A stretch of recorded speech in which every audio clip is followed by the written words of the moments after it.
It's Cardboard Time, episode number 55, and I'm your host, Arwen Kathke. Well, we have a lot to talk about today. It is officially 2023, and I'm joined once again by the incomparable Jamie. Jamie, hello. Incomparable. Incomparable. Wow. I'm gonna have to write that one down. Can I write that down and add it to like a personal website or something? Yeah, just put it on all your business cards and websites. Absolutely. Yeah, your resume, everything. You can just throw that on. What's described as incomparable? Once called incomparable. I don't know whether this is a good thing or not, but that's true. It's a thing. That's like when somebody describes something as different. It's quote unquote different. So did you have a good holiday? We've talked a little bit. We did get to have lunch on my way back into the area before New Year's. But how was your holiday? How did that go? Good. It was very busy, extremely busy as always. And that's only with one set of family to spend time with. My parents go down south for the winter. They're birds. They no, they're snowbirds. Anyway, they go down south for the winter, and so we end up having all of our holiday celebrations with my partner's family, which is always wonderful. It's so much fun. But even that, I'm like, how did we ever do more than like one family at a time during the holidays? It's just so much, even with just one family. Now that said, it was wonderful. I really enjoyed it, and we had a great time. Well, that's awesome. Did you get any games played first before I go? No, not many. Well, we did. We got to play Oh, Really, I Thought I Knew You, which is a fun little board game from Hachette. Mm-hmm. Very, very cool. Very fun. It's one of those games that makes the fun out of the people you play with rather than the content itself, though the content is, fun. And it ranges from really goofy or like hard to decide, all the way up to kind of like tongue in cheek and maybe even a little bit blue.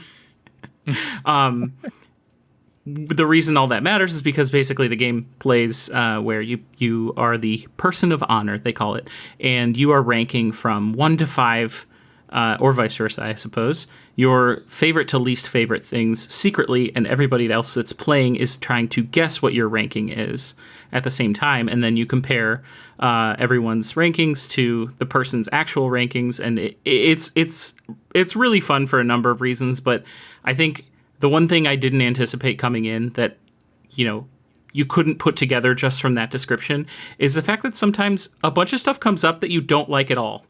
And all 5 of them are equally bad and something you don't like, but you still have to rank it 1 through 5, like your least favorite to your really, really least favorite. So it ends up being a lot of fun for multiple reasons, but that one is probably the most surprising, I'll say. Yeah, I remember checking that out at, I want to say it was either Origins this year or maybe it was PAX last year. We got to get a little taste of that, and that was it was definitely one that looked pretty cool. So I have to play a full game of that. We just did a little demo with Danny at the booth, but I've heard you talk a lot of good stuff about it, so it's definitely one that I'd like to check out at some point. It's definitely a great game for anyone, whether or not they like games, because it's such a simple, premise, and it's not a hard thing to talk people into. All you have to do is pick your favorite and least favorite things, right? Yeah, exactly. Seems like a very good icebreaker, get to know you, or get to spend a little bit of time getting to know your friends a little bit better. Absolutely. Yeah, that seems like a good one for sure. And the beauty of that aspect, as you've pointed out, is that it's not just good for new people. It's actually really great to see what your friends or loved ones would rate that you thought you would know. Mm-hmm. But I guess that's kind of indicated by the title. So, yeah, absolutely. Well, I actually had some issues getting home. for the holidays. I did get to spend some time with Allie. I was originally supposed to do Christmas early, which we did on the 23rd. And then we were going to spend a little bit of time with each other on the 24th before I had to go home on Christmas Eve. And that all got delayed because my parents live in Buffalo. And they live a little bit north of the city proper. And they wound up closing the thruway. So I was unable to get up that way at all. So I wound up going up on the 27th, I believe, and spending a couple of full days with my mom and dad. I did get to play some Wingspan with my mom. I got to play 2 games with her.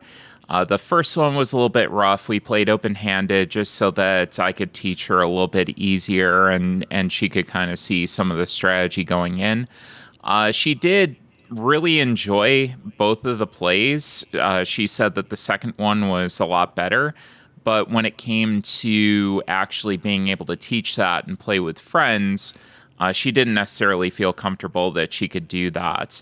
There's resources like watching videos and things like that, but especially with a player who's not into the hobby at all, even that kind of resource can be a little bit daunting. You really want somebody that's there at the table that can hold your hand and tell you, this is why you might do this. This is why you might do that. And especially a game like that, even though it's considered by many to be more of a gateway, it still definitely has a little bit of a learning curve for somebody that's not familiar with the hobby at all, and especially that engine building component. But it was a great time. I mean, all the cards she was loving. She saw a bunch of birds on the cards that came up that they actually get up at their property. She's like, oh, these only come once a year and then we never see them again, or these are our hummingbirds and we like feeding them and stuff like that. So it was really cool to have that feedback and to have that interaction with her. Did you show her the app where you can listen to the calls and everything? I didn't. I didn't know about the app, to tell you the truth, until afterwards. Oh, that's okay. Somebody had actually posted on my Twitter that it was really good with the app, and I said, "There's an app for this." I didn't even know. Of course there is. There's an app for everything. Of course there is. But yeah, it was definitely a fantastic game, and now I have to show her the app the next time that we get together and play, because I do think that she would want to play more of it, and possibly might introduce it to more people, as long as I could be there to teach her. Hey, and if she gets hooked enough on it, then if we ever get an opportunity for our families to all hang out together, they have a game that they both love. So that would be very cool. Very, very cool. Well, I wanted to give a Shelf of Shame update. I'm not going to go into all the games. I am circling back to this as a baseline because we did have a few episodes that we didn't really get into details with everything going on with holidays and PAX and everything else. You would be sitting here for an entire episode talking about what came into my collection, what left my collection, what I played. But it is at 142 right now. So I started off last year at 150. I had hoped to get down to 100, but we saw how that went. I did get to play a considerable amount of games last year. I didn't, make my 2022 Shelf of Shame 100 played goal, where I play 100 games off of my Shelf of Shame. I think I finished that at 86, but I do feel like I stemmed the tide of incoming games quite a bit at the very least. And I think one of the other things I got to do was kind of head off some of those games that were coming into my collection that never even hit the Shelf of Shame. I had already played them before they came in, which was really, really nice. And, something that I do appreciate the opportunity on an increasing basis to be able to do that. Oh yeah, it's super nice when you add something to your collection, but it's actually a net zero gain on that ticker. Because for me, that ticker has marginally increased in the last year. Specifically, most recently, I've added Cosmic Encounter and Everdell to my collection, and Starship Captains. I finally got that because I was an idiot and left it at your house, and you were kind enough to bring it to me. But yeah, that is been growing. I think at this point, Arwen, I have enough of a shelf of shame now that I need to go and organize my games and actually start counting. So next episode, I should have an update on your bad influence on me. And I can let everyone know how you have basically counter-cursed me with the same thing that you're trying to avoid. I view us as like two dueling witches going back and forth. Like, oh yeah, it's like a beam struggle.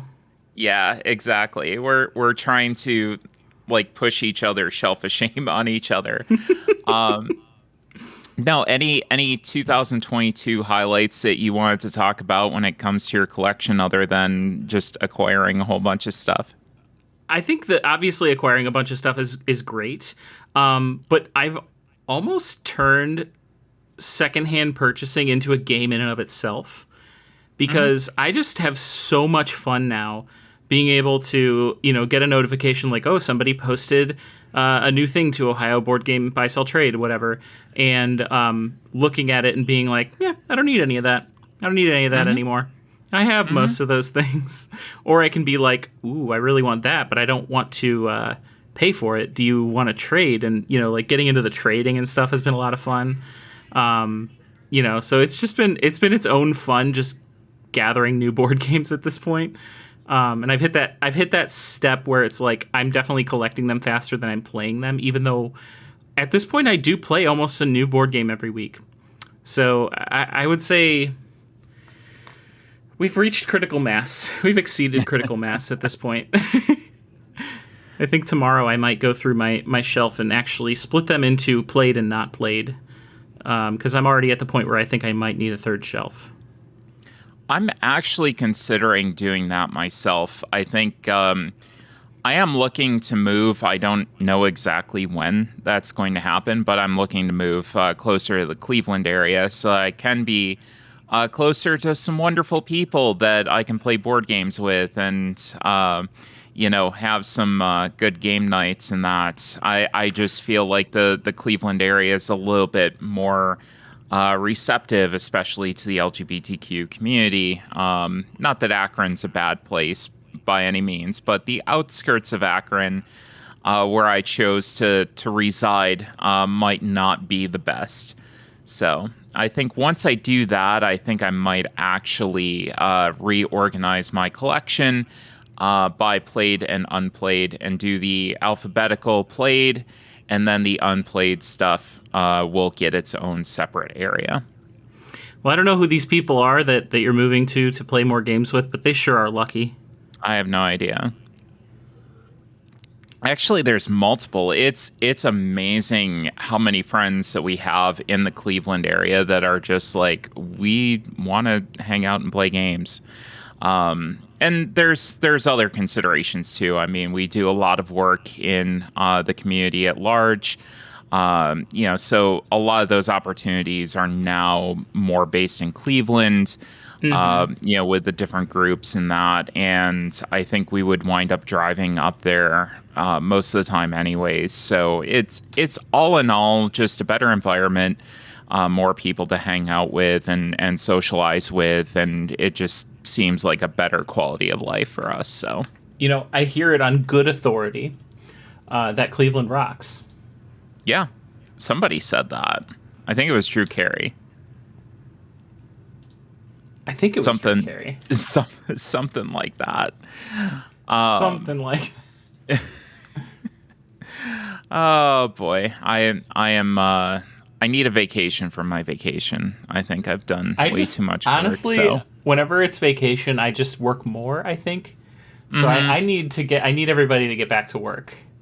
Yeah, exactly. When I'm not working, or when everyone else isn't working, I'm working harder, not because of them, but because, I then have to, when people are free, I like to do things with my friends. I know that sounds weird, but so then all of my time is spent like doing things with them, and then the time that I'm not with them, I have to be frantically working to even keep up with what I need to be doing.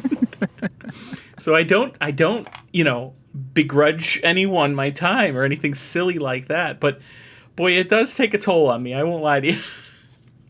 Oh yeah, yeah. No, it definitely does, and I mean, I absolutely get that. I wind up like you said. I think I work a lot harder. I don't sit down. I don't relax. When I actually have time off. So yeah, it's at some point I'll figure this Someday, out. Yeah, someday we'll figure out the balance. yeah, exactly. Well, one review that I did want to get into was Wicked and Wise. This was from 2022, late last year, designed by Fortessa Elise. The art is by Jay Bell, Estefania Rodriguez, and Beth Sobel, and published by Weird Giraffe Games. That's a familiar name. We've talked about Weird Giraffe a lot on this show, and I really happen to like their games. I think somebody on the show might also, I guess, kind of work for them now. That's weird, huh?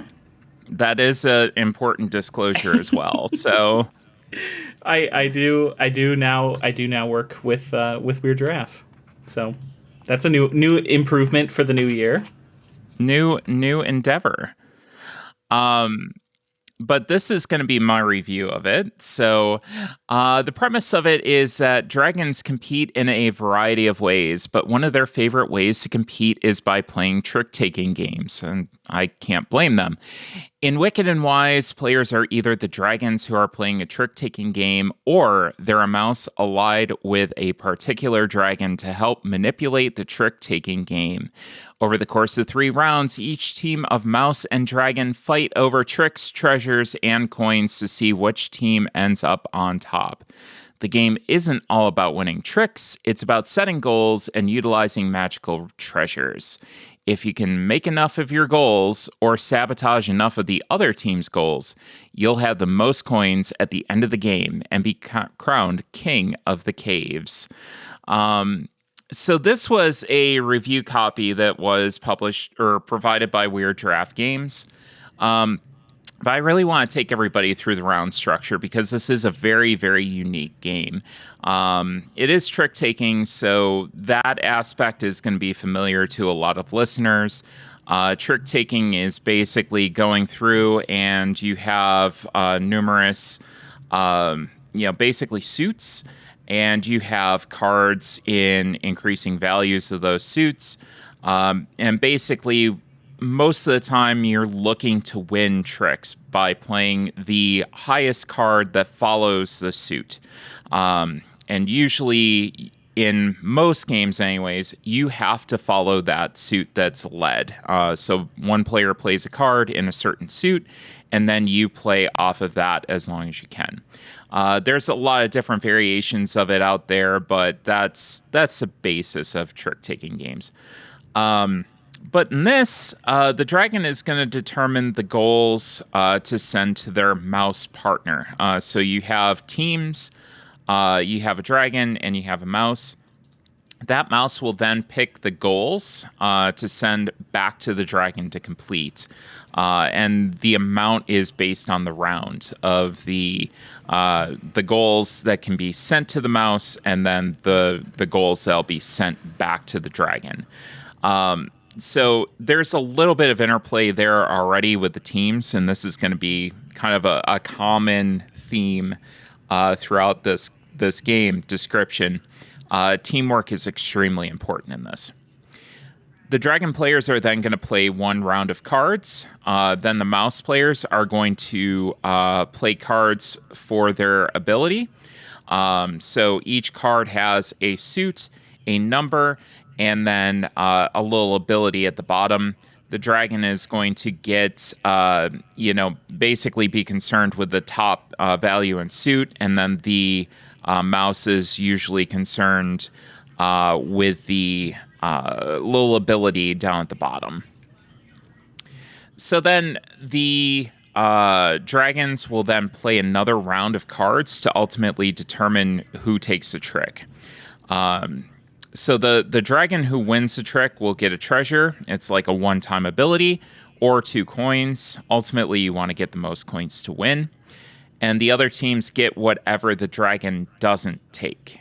So if you take a treasure as the winner of the trick, then the other teams get 2 coins. Players are going to play cards until the round ends. After the round ends, you have your goals that are evaluated. If you meet the goal, you get the gold that's listed. If not, half of that value of the goal is lost. So basically, you're using these goals to bet on what you're going to wind up doing throughout the round. And these goals are widely varied. Whether you want to win tricks, you want to win tricks of a certain type, you want to have a certain amount of cards in your, in your pile at the end of the round. You want to have a certain amount of tricks. It's a wildly varied thing, goal set that you want to do. So there's a lot of moving parts here, but it's in a really good sense. And again, most of what shines through in this game is that team dynamic. It really makes it shine. And the interplay of the dragons who are trying to win the trick or sometimes lose the trick, depending on what your goals are. And then the mouse players trying to best use their ability to feed cards to the dragon or get more coins, whatever is going to help the team out the most. I really love this interplay between the two of them. And that's what I felt really shined the most, was definitely this team interaction. So thematically speaking, it makes sense. The mouse player is, small, but often just as influential as the dragon player, making sure that they play the right cards at the right time. The other thing that I really loved about this that kind of turns the genre on its head a little bit is that you can lead with the trump suit, which the trump suit is very interesting. In a trick-taking game, the trump suit is a suit that is over everything else. So if you play that trump suit, you can actually wind up winning over the suit that was led. So if you lead with the trump suit, everybody has to follow, which you can actually bleed those trump gems, which is the trump suit in this, out of your opponent hand as you need to. So if you think that your opponent has gems that you really want to make sure are out of their hand, you can play like a little bit of a lower gem and get them to play theirs. So I thought that was really, really interesting. The other thing with that is that none of the trump suit cards actually start off in the deck at the beginning of the game. The mice are going to add those in as the game progresses. So you're going to get those through treasures, or you're going to get those through those mouse players actually playing their cards. The artwork in this really stands out to me as well. They did a spectacular job on the artwork. It has a very mystic, magical vibe, a lot of purples, and just really, really, the mice are so adorable on the little goal cards as well. This can play with an odd number of players. You can play up to 6 in teams of 2. You can play 2 players, which I haven't done yet. This plays fine at 3 or 5. But really, I think this really shines as a team game. Really having those opportunities to work with a partner and make sure that you're kind of communicating the best way possible to make sure that you wind up with what you need. So I do think that this really, really shines as a team game. This one for me is going to be staying on the shelves. It's a worthy contender to trick-taking game of the year. I felt that it was just edged out a little bit by Cat in the Box. And this was also a toss-up with Shamans, which was another fantastic game. And I have literally gone from hating trick-taking games at the beginning of the year, with a few exceptions, to really liking a lot of trick-taking games. And this was another one that I thought, if I want to play a trick-taking game with a partner, this felt like the perfect way to kind of escalate a lot of those team-based, basic trick-taking card games into a new dimension and really add something to it. I really love what they did here. This one will be out to the table when I have like 2 to 3 obvious teams that want to come together and play a trick-taking game. That definitely hits that spot for me. So yeah, great And game. Staying on the shelves. It definitely sounds like it aptly avoids the pratfalls of most team-based games, which is quarterbacking. It kind of seems like there isn't a whole lot of that. Like even in the crew, which is strictly team-based, and you're all on the same team, it still feels like a little bit of quarterbacking can occur. But it sounds like this one is very much a individual decision on both sides. Maybe with I assume table talk is probably not encouraged. So it's funny that you bring that up, because depending on how you want to set the game up, it's highly dependent on what you can talk about when. So you can set it so that you can talk about your cards during goal setting, and then no other time whatsoever. You can have the opposite, but there's no like full table talk. There's always some aspect to it that you can't talk back and forth during some phase of the game, which I thought was also very, very interesting. Yeah, I think that helps with like especially teaching new people, because it then accounts for that eventuality in the rules, and you can literally have a in game reason to do that. But then you can also remove it as a piece of strategy to add another layer to somebody. So it sounds like it's very beginner friendly in that way, despite it being on the more complicated side as far as trick taking games go. And if it sounds like I don't know what I'm talking about, even though I just said that I'm doing work for this company, it's because I don't. I have not played this yet. I don't have a ton of fans of trick taking games in my play group. So I've not gotten a chance to get it to the table with my weekly group yet. I do think it's one that if you can get it to the table, I think it's well worth getting it out. And I was again in the same boat where I hated trick taking games until I played a bunch of new ones this year that really hit with me. I really love Shamans. I really love Cat in the Box. Which we'll hashtag spoilers maybe talk about in a bit. But this was another one that really kind of hit with me quite a bit. And there's another one that's on my horizon by Tate Wu called Fork, that adds like a food chain element into the trick taking process, which sounds pretty interesting to me. So definitely one that is towards the heavier side, more of a medium, maybe even encroaching on that heavyweight side.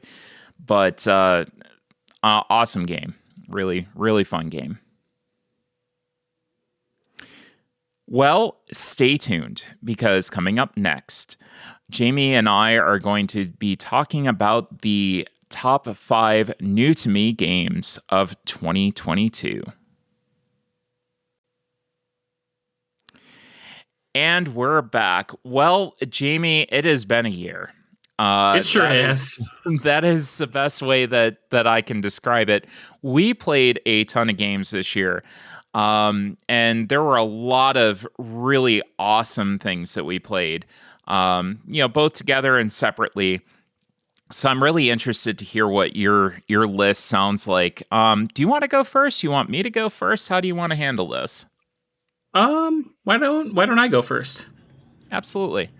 I feel like this is first and foremost your show, so I want to like let everybody kind of hang on, with bated breath, waiting to hear what you have to say.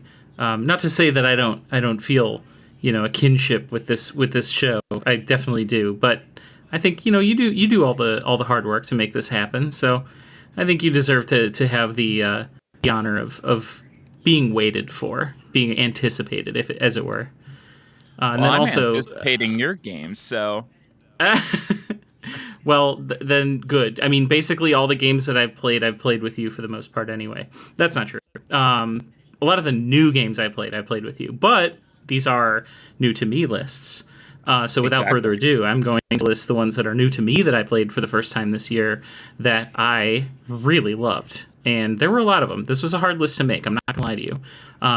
This list is in a particular order, though we did also agree that we had a runner-up or like an honorable mention list. That one is itself not in a specific order. So all that said, my number 5 is Flamecraft. So I imagine with how much I talked about how much I love Flamecraft, this position is probably a little bit surprising. The only person who it might be surprising to is you, Arwen, but nonetheless, as much as I love Flamecraft, it's on the lighter side, which I enjoy, but I also feel like going back to it, there's not a ton of surprises in store, I think, is what it comes Yeah. down to, game over game. I really do enjoy it. It's enough to be on my top 5, I'll tell you that much. But I think compared to some of these other games, which I think are, once you understand or once you hear what those games are, it'll make a little bit more sense as to why this one, despite, my accolades for it, is so low on my list. But it definitely deserves a spot in the top 5 because I think just the presentation of it alone is really, I mean, it's unmatched. This game sold me on the design, on the the art, the presentation of the whole thing. It's just excellent. It's so well done. So much hard work went into this, obviously, and even if the gameplay isn't something earth shattering or groundbreaking, I think there's still something to be said for games as art, and this is definitely that. Yeah, there was definitely a lot of love and care put into the game, but I agree with you that it's really on the lighter side, and there's not a huge amount of surprise and variation from game to game. Right, exactly. And that's the thing is like that can be a totally viable strategy for a game design, but then you have to incorporate some sort of like player variety, and I just don't feel like that is there for this. But despite all that, I think really where it shines is truly in the presentation, the production value, and a lot of other features that I think we neglect to take into account when we're reviewing games, because I think we're focused more on the mechanics and the rules and things that have a tangible nature and certainly do matter. But I think ignoring the artistic side of games is folly. You know what I mean? I think there can be a degree, and now granted, I think rules and gameplay and things like that are weighted obviously way more heavily than art is. But I think this one, that should just go to show why it's on the list. It's because I think it was truly so exceptional that it does deserve a position, despite not being the gameplay not being like groundbreaking or innovative or anything like that. There's definitely some new features and stuff that I like to see in this, but ultimately, I just don't necessarily think there's anything new being done all that much. Mm-hmm. Which, again, I'm sure this all sounds like dogging this game. I want to assure you, I love this game. Well, it's in but top 5, so Right, right.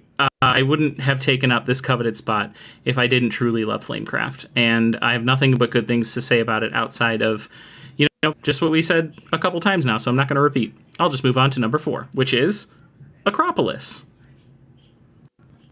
Very interesting. I was curious. I was waiting to see if you would respond, because this is one that I was almost certain would be on your list. Mm-hmm. This is one that I was almost certain would be on your list. That's my number 5. Okay. Okay. Yeah. So here's what I'll do. I do have a backup for this one, so that we can keep things a little fresh. I will cede Acropolis's explanation to you, and I'll give you my feedback when you use it in your list. And instead, I will posit Burn Cycle as my number 4. Burn Cycle was a sleeper for me. I really, truly did not go into this year with any conception of Burn Cycle, which is, again, surprising with how notoriously, friendly we are with chip theory and how much we both love chip theory games. It was just not on my radar. I won't lie to you.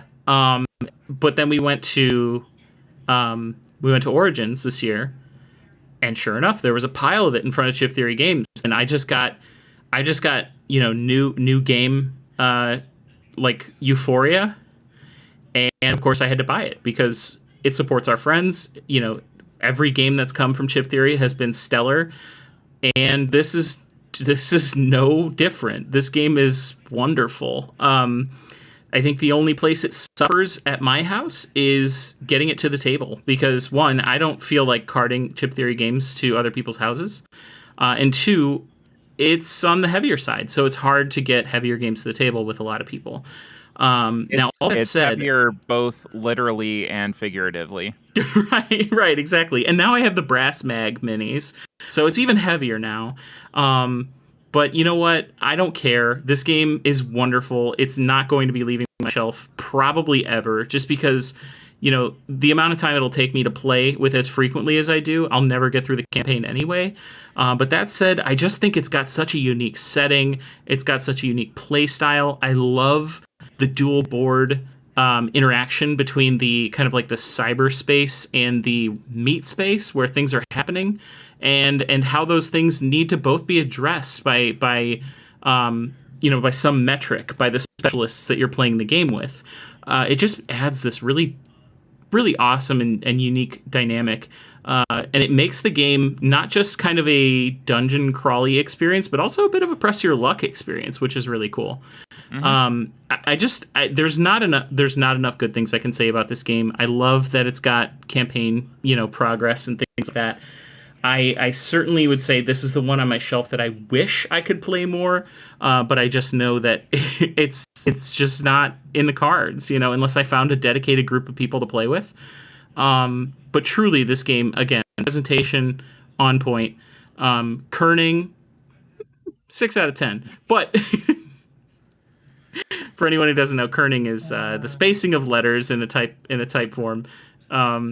We won't go into detail on that, but that's a little joke for anyone who's listening to the show. Figure it out yourself at that point. Yeah, that's a little inside joke for anyone who's listening to the show. Anyway, yeah, Burn Cycle definitely deserves number 4 for sure. The only reason it's so far down is, again, because it's just hard to get out. But that's just Chip Theory games, I think. There's nothing wrong with it. They fill a very specific niche in the market, and I love them for it. So number 3 was a late addition, and by late I mean like today late, because I just played this game. I think I've played it before, but I wouldn't say I truly played it until today. And that game is Blood Rage. So Blood Rage was not, again, a game that was on my radar, and of course it's an older game. It's no spring chicken compared to some of the the games on my list here. But that said, I managed to get a copy of it, the full Kickstarter, copy of it from a friend in a trade that we did. And I was like, oh, you know what? The minis look cool. Whatever, I'll take it. Turns out it's a fantastic game. I knew it was. Everybody talks about it very highly. And of course, I was playing the digital version today on my stream. And, through happenstance, of course, one of my fellow stream friends joined in. She is a huge fan of Blood Rage, so much so that she participated recently in I don't know if it was a world tournament, but it was a really big tournament. The prize pool was $25,000. Oh, wow. And she got second place. I'm talking about Bonzinator on Twitch. She's a very, very popular board game creator. She works with Master Goblin Games, if you've ever heard of them. They are a game store with a couple locations around the U.S., but she was hanging out in my chat, and she was like, cool, I love Blood Rage. I'm like, well, you should hop on and play with me. And I didn't realize at the time that she was such a prolific Blood Rage player. And we had such a good time. I had a couple other friends from chat join in. I cannot tell you, I'm going to be thinking about that game all week, Arwen. I mean, I played 2 games, and each game I feel like the depth just got more and more obvious. And I don't know, Simon games, like, not always the most intense or, deep or anything like that. I was blown away. I cannot believe it took me this long to get into Blood Rage, because it's just like, I love the aesthetic. I love the art style. I love everything about it, which is usually what it takes to rope me into a game, right? And then on top of that, the gameplay itself being as just thick as it is in the best way, but such a simple, like play style. You know what I mean? Like it's dead simple, but the decision space is just so rich. I literally can't get over it. I'm going to be playing this game nonstop on digital if I can, and it's been so exciting to me that I busted out all the minis again, and I'm going to try my one Blood Rage mini a day challenge that I started last year, because if I manage to pull it off, I should have my whole set painted by May. I did the math today. It's going to take a long time. Well, but I'm excited. That's one that I definitely want to play online with you, because I have it and it's on my shelf of shame, and I just haven't been able to get it out to the table at all. So it's one that I definitely want to play on BGA with you, because I just need to get it off the shelf and experience it. I did the digital version once when it was very first coming out, and it had a lot of problems. I've heard that it's a much better experience now, but I would definitely like to check out, at the very least, the BGA adaptation of it. Yeah, I will say currently the Steam version is $7, which is a steal. And it's wonderful. I mean, they did an amazing job with it. It plays really smoothly. The turn, the turn programming and everything is really nice. There's a couple of small issues like, number spacing and some weird stuff like that, but it's all surface level stuff. It's nothing with the game itself. And you can even get all the add-ons, all the expansions and everything for, I think, another $7. It's a slam dunk, and I think right now for the winter sale, they're running that special. So I truly can't recommend it enough. Like I said, I played it for about 4.5 hours today, and I had the time of my life. I truly, you know me, I'll play digital, but it's so hard to engage me with a digital game like you can with a in-person game. And I feel like I'm not the only one, but like they did such a good job with this implementation that I really was hooked. I was in 100%. The one thing I will say that it doesn't have going for it is the AI is incredibly difficult. I posted on my Instagram, so if you go over to my Instagram, you'll get to see what the first point spread was like against their easy, in quotes, big scary air quotes, what their easy AI did to us. And I was also told by Bonzinator, again, ostensibly second in the world player of this game, that she can only beat, I think, an easy. So that's ridiculous. It does make me feel better though, because the game that I played against the AI player, it was on easy, and I got trounced. And Oh, absolutely. I think part of that was, at least part of my experience why I didn't like it. You kind of need to let up a little bit on newer players. If you want to have that difficult, challenge, you can definitely ramp up to that. But I think having an easy AI like that be so incredibly difficult is a barrier to entry for newer players. Oh, absolutely. In fact, I talked my friend Tyler into getting the digital implementation to play with me. And after playing that first game against, again, the easy AI, he almost refunded the game.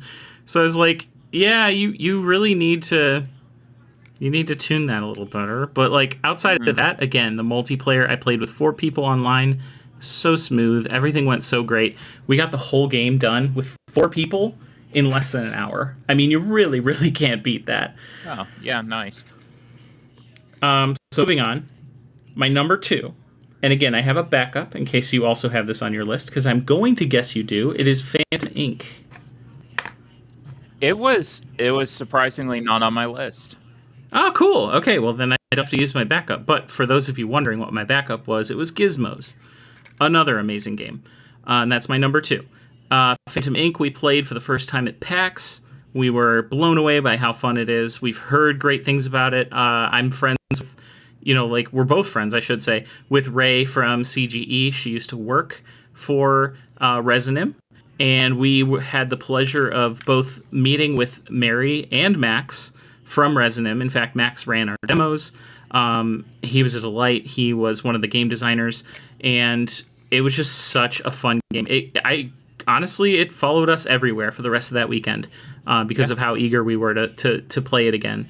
Just such a clever word game. It's a party game that's easy to get people into, but it has depth, I think, that's satisfying. I find that at this point now, I have nothing against party games, but every time I go to a place where all we're going to be playing is party games, I get a little bit sad because there's just not that strategic depth that I'm looking for in a game.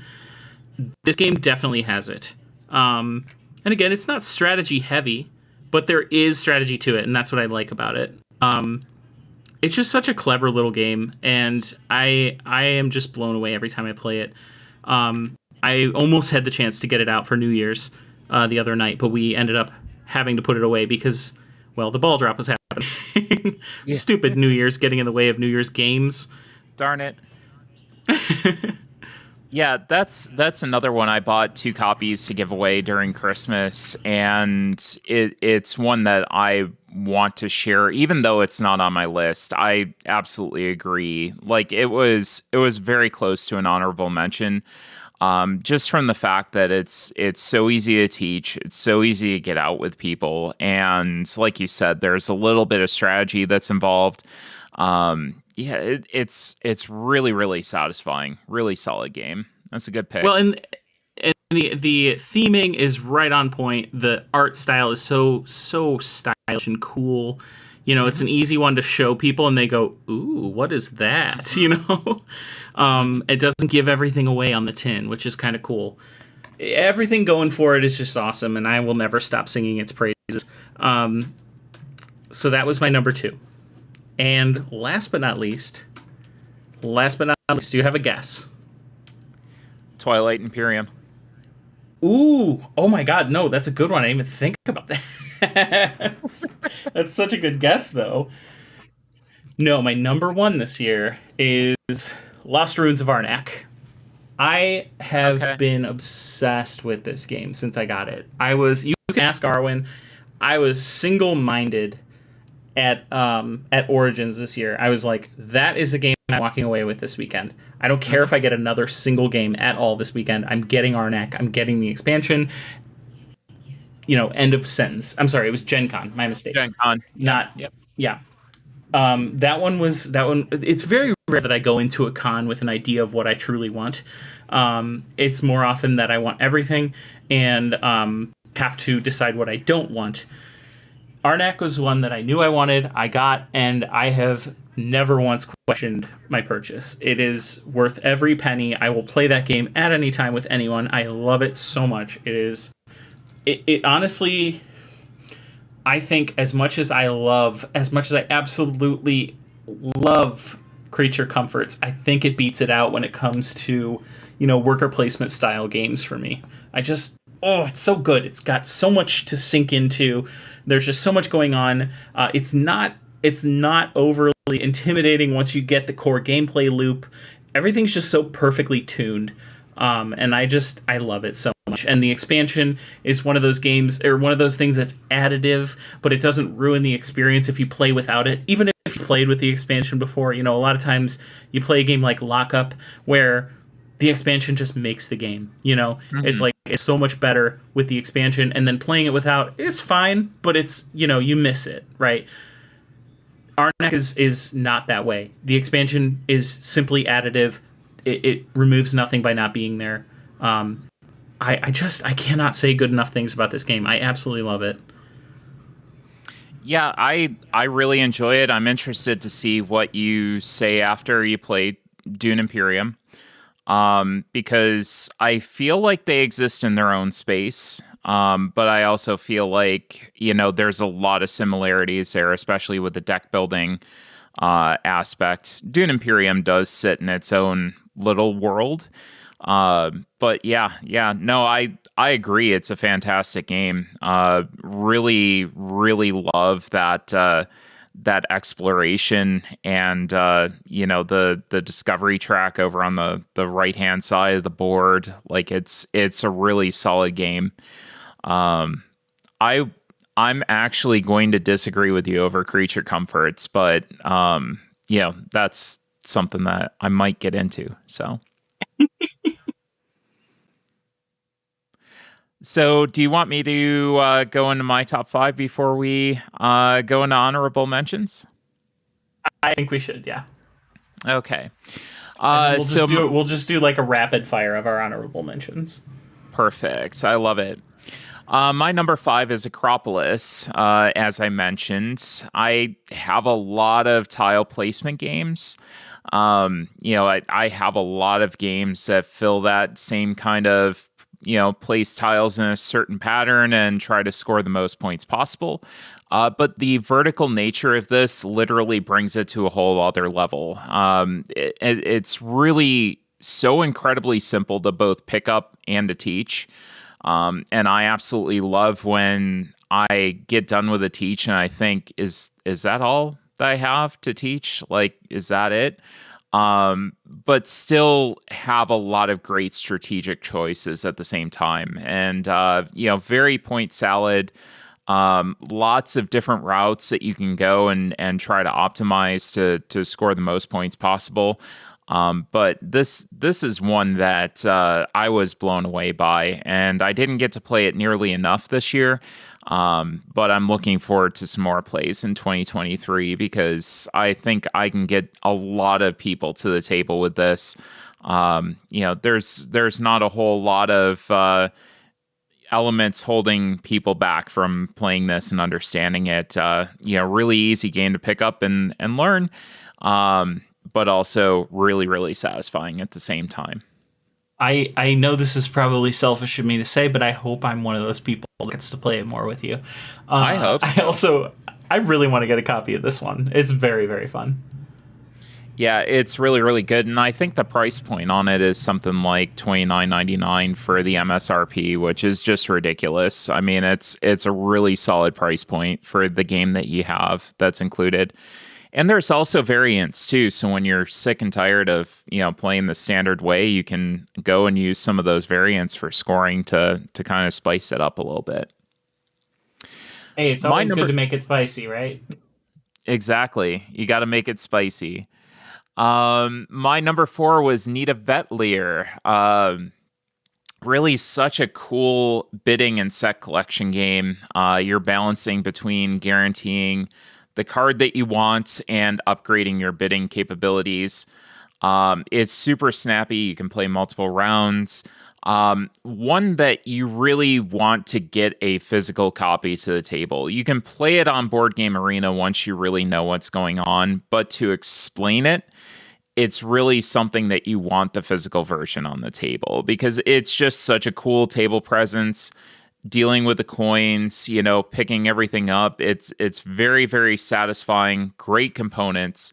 Um, but once you know what you're doing, I mean, it's something that you can play a bunch of rounds with people on BGA and be absolutely fine. Really, really like the expansion when it came to this one. I haven't played Edeval yet. That is something that I will be picking up once I'm able to.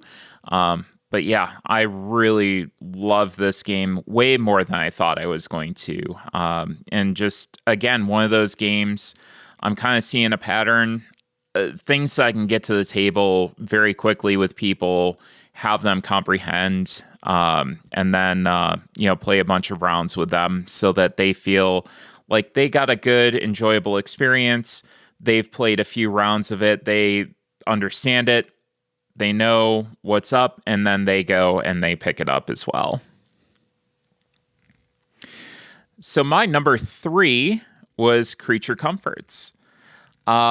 This Really? one, yep.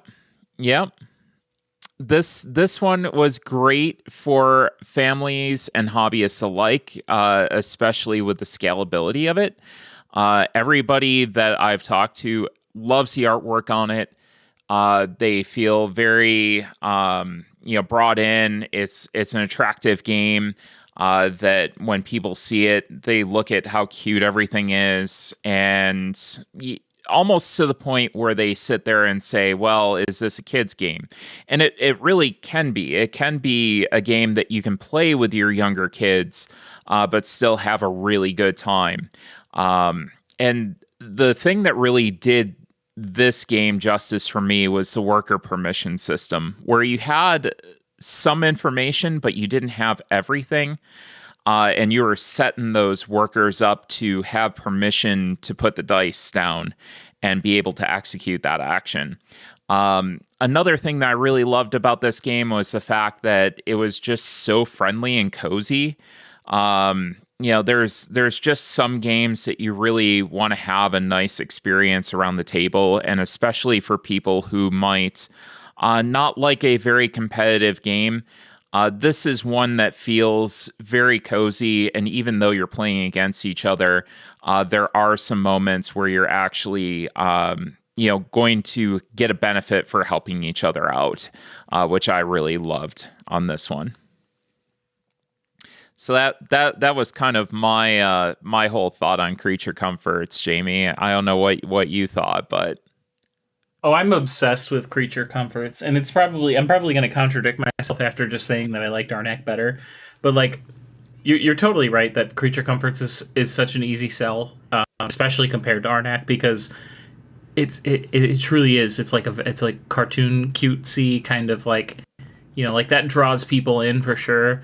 But there's so much to it, like that. It's disarming in a good way. Because I think there's a lot of people that look at a game like Arnak and they go, oof, I don't know, that's a lot for me. But they can do it. It's just intimidation, right? It's not truly as hard as they make it out to be. Whereas Creature Comforts has done a really, really good job of packaging such a unique and strong game in a very approachable, aesthetic. yeah, absolutely, I would agree with that, and I think you hit the right word there with the approachability, because I feel like the difference between a game like this and Arnak is that approachability. It is that game that you look at and you say, I could probably pick this up and be okay with this. And it's the Everdell effect too, where a lot of people came in through Everdell or through Wingspan, where it was an approachable theme, but it had some very deep, gameplay mechanics behind it. But you're willing to learn because of that theme. So theme does matter. It is something that I will beat that drum until the day that I die. Theme does matter. Especially when you're trying to get people into the hobby. So it is something that I felt that they did a fantastic job with it at KTBG. So Couldn't agree more. My number two was Cat in the Box. This year was wonderful for trick-taking games, at least as far as I was concerned. Um, I got to play so many games. The ones I mentioned before, Wicked and Wise. The game that was probably the biggest surprise to me and shouldn't have been because Matt Hawker has never steered me wrong. But Shamans.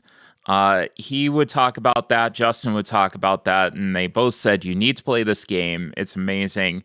That was another game that if I didn't have this game on the list, it probably would have been there.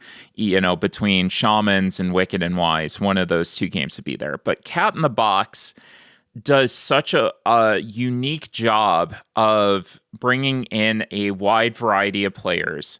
Whether you're playing two or whether you're playing five people, with its abstract nature, where you have to name the individual suits that you're playing, and you're basically saying, nope, this unsuited card is a blue, and you're seeing that board that's in front of you dwindle in your choices, and you're trying to avoid paradoxes where you have a card in your hand that you're trying to play, but you can't play it. Because that card has already been played. It's mind-boggling in the best way possible, and I absolutely loved it. It was one that I wanted to get my hands on at Origins because I had heard so much about it. I couldn't do it, and it was one that I picked up immediately at Gen Con, and I don't regret it one bit. It's probably my favorite trick-taking game out there. I love the crew. I love Tournament at Camelot, but this just holds a special place in my heart, and I loved this game. I thought it was a fantastic addition to my collection, and one that's not leaving at all anytime soon. Great game. Cat in the Box, my number two. And then my number one is a game that I already mentioned, and that was Twilight Imperium 4th Edition. So I went from Creature Comforts and Acropolis and Nita Vetlir, which were more approachable, easy to get to the table, to something that requires players to kind of have an understanding going in before they sit down at the table. And this is an experience in itself. It's well worth the learning curve. And again, I know that I've said this ad nauseum about it, but it really isn't that bad once you get it to the table.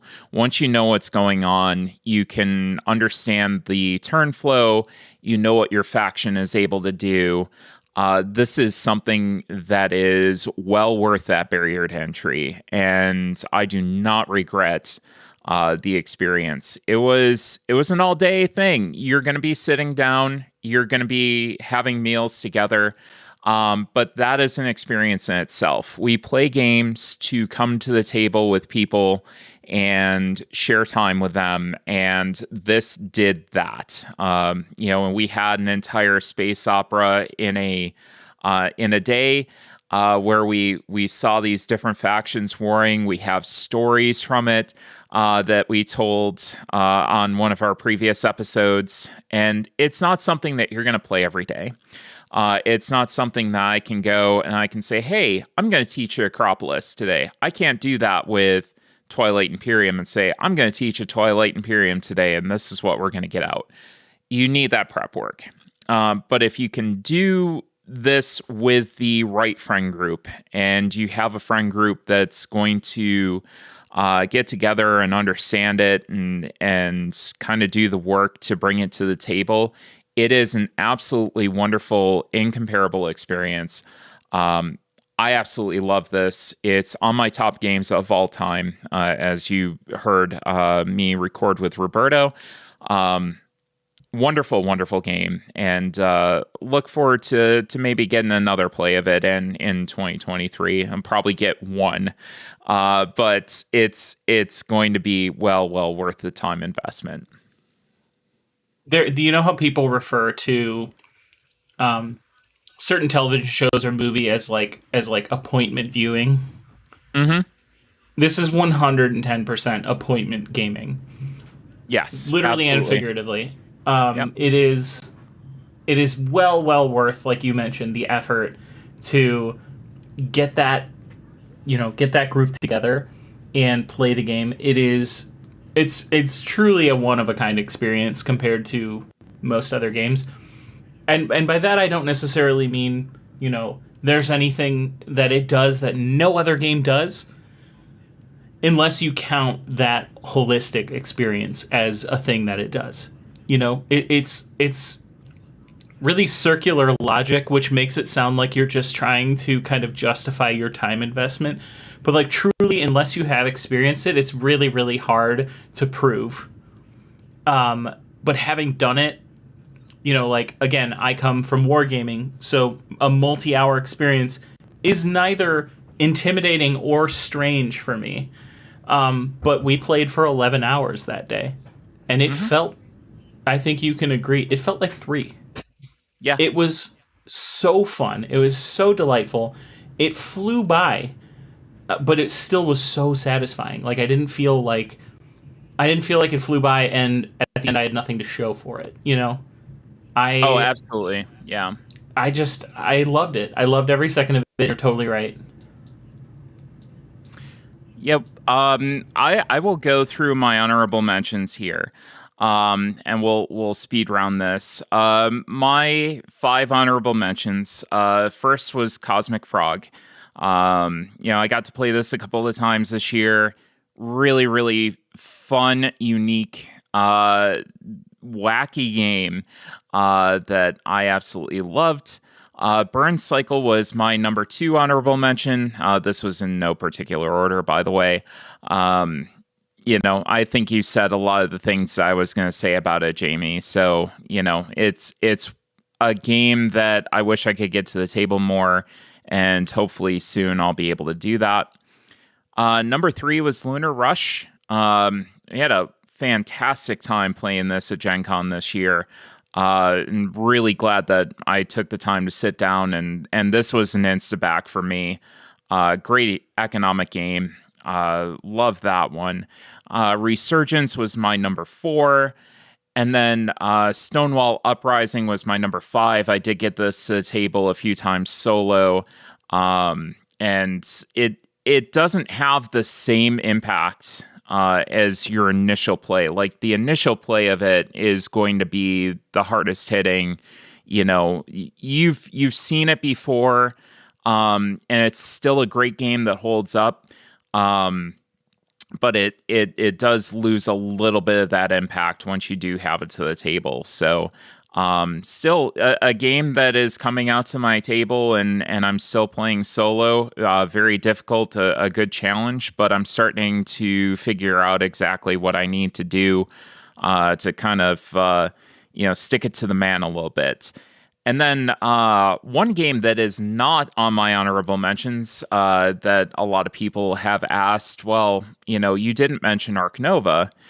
And I know that it is, I believe, number 4 on the BGG hotness, or the BGG top games of all time. And I didn't feel like it hit that much with me. Like, I thought it was a good game. But I don't necessarily feel like it's top caliber material. It does a lot of things. It does a lot of things I've seen in other games. But the way that they interconnect just didn't hit with me. So that's why you're not hearing it on honorable mentions, because I felt like these games hit more than that did. So again, not a bad game. A game that I would definitely play again. Still in my collection, but just one that just didn't hit with me as much as these other great titles did. So a lot of competition this year. Jamie, what were your honorable mentions? So I just want to tag on with your Arc Nova statement. My dad actually just picked it up, so I'm really, really eager for him to get back so we can try it. I have not played it yet, but when I do, I'll let you know what I think. I'm eager to hear that. My honorable mentions, obviously, Twilight Imperium 4. There's nothing I can say that you didn't already put perfectly.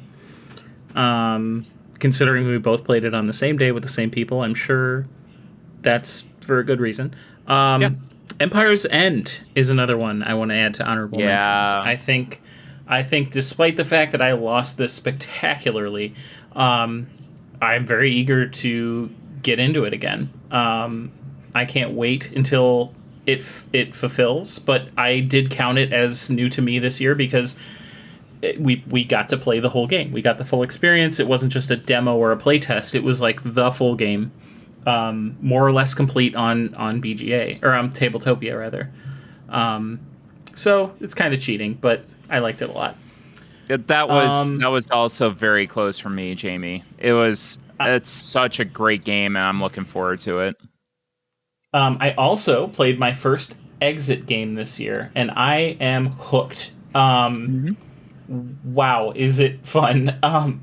Rachel and I both did it on stream. We did it together, and I mean, just the whole experience. It was just so fun. It felt like it's gonna sound really corny, but like there was just a childlike joy to it when you would solve a riddle, and like the cost is wonderful. It's a great series, and I love it. And I'm absolutely getting the advent calendar next year. I am now a big fan of Exit. So that one's definitely on my honorable mentions. Again, it's nothing new, but like they come out with new ones all the time, so I think it counts. But and then my last honorable mention is Deal with the Devil. And the reason that it is an honorable mention for me is because I did not buy it.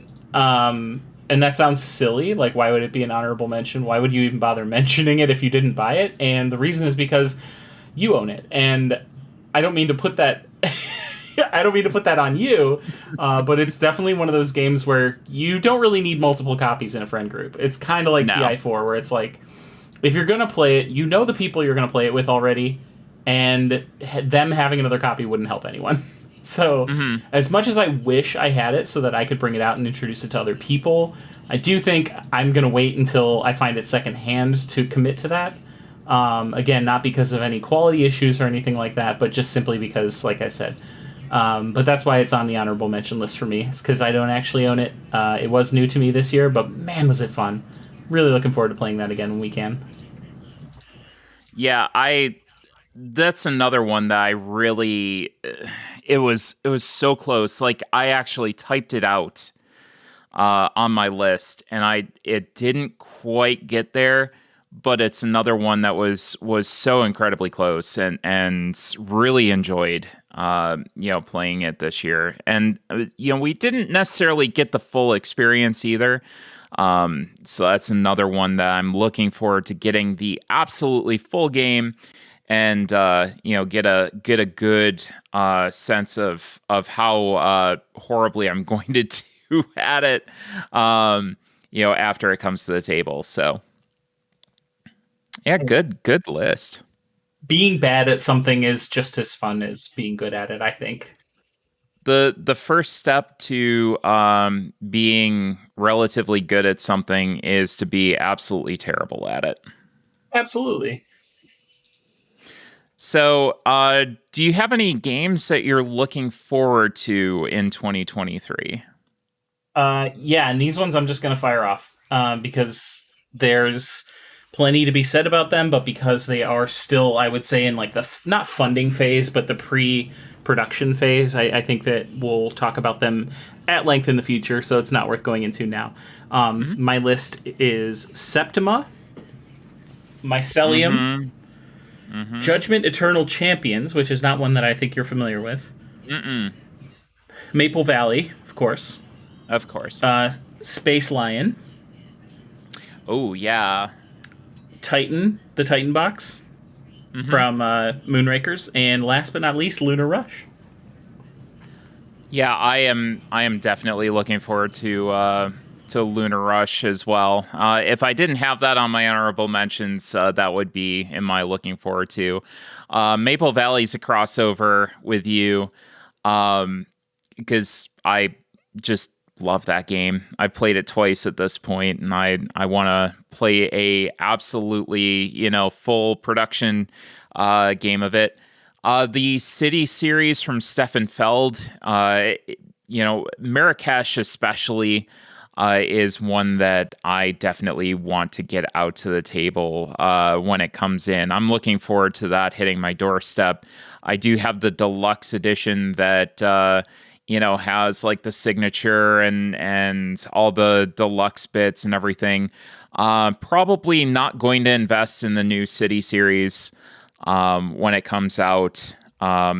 Just from a perspective of Kickstarter and the whole fact that it is very expensive to get these games in their deluxe form, but I might pick them up aftermarket because I'm a huge Stefan Feld fan, so that's why I invested in that one.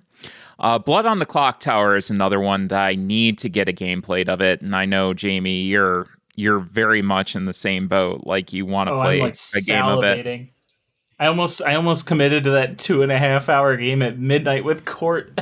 I know. I was eager to play. I'm like, I cannot do this. I'm tapping out. But yeah, I know that would have been an experience for sure. Crystal Palace is another one. It's been sitting on my shelf for quite a while. It is one that I definitely want to get out to the table. And then Kanban EV, and Weather Machine for that matter. Both Lacerda games I own that really looking forward to getting out in the new year once I can kind of recover from everything. So yeah. I hear those are notoriously difficult to convince people to play, so please don't, count me in regardless. Yeah, I like absolutely. difficult games. No, and I played the Gallerist solo, and got that to the table. So, I would appreciate having somebody else at the table so I didn't have to run an Atoma on top of, learning a game. Not having to learn how to run a bot as well would be extremely helpful. So I will definitely count you in with that. Do you have... I got one question for you. Do you have a game... I know this is very, very similar to like what we're looking forward to, but do you have a game that's already out that you are hoping that by the end of 2023 you proudly own? That is a fantastic question. I'm going to let you answer that yourself first, and I'm going to see if I can think of a good answer. It might be quicker than you expect, because I already got mine on deck. Otherwise, I wouldn't have asked the question. Oh, boy. Yeah. Hoplomachus is one that I am desperate to get. And now I need to add 20 strong to my looking forward to list. But yeah, Hoplomachus is a solo game only. I've been dreaming about that game since I heard about it. Yeah, as soon as I'm able to get my hands on that, I'm going to hug it very close and never let it go. I think the one that I'm looking forward to the most, and I do feel like I've got a good opportunity to do, to take my own advice and do a try it before you buy it kind of thing, is Carnegie. I have heard so many good things about Carnegie. Another, fantastic dry Euro that's in my wheelhouse. But one that I have heard so many good things about, and it is on BGA. So it's a game that I should probably play before I pick it up.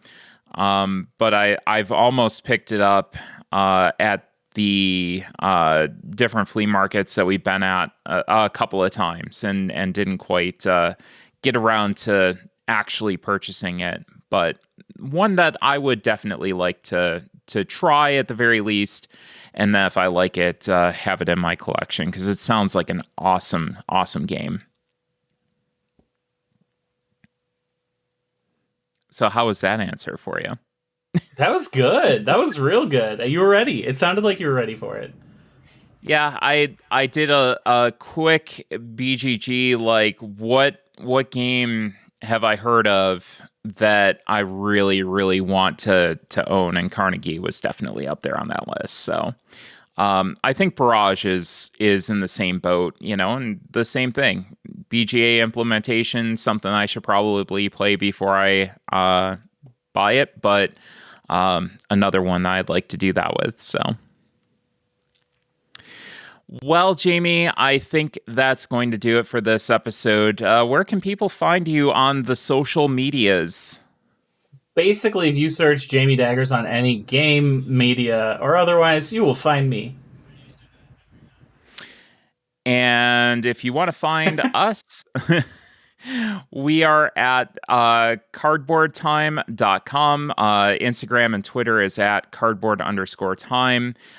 Mastodon is at cardboardtime at tabletop.social. And any questions, suggestions, or ideas for discussion topics, please email cardboardtime@gmail.com. Jamie, also add in, when do you stream so that these fine people can go and check out your Twitch streams? I'm so glad you asked, Arwen. I stream from Monday from noon to 4 Eastern Time, all Eastern Time. Wednesdays noon to 4. Both Monday and Wednesday, noon to 4. Let me get that straight. And Thursday nights, I stream 8 until midnight. So mostly, mixture of board gaming, mini painting, and now occasionally video games. So I guess I'm a what they call a variety streamer now. Variety. You do a variety of different things. So I certainly do. Yeah, definitely check Jamie's streams out. They are fantastic and a great community as well. As always, thanks again for listening, and we'll see you around the table in 2 weeks for another episode of Cardboard Time.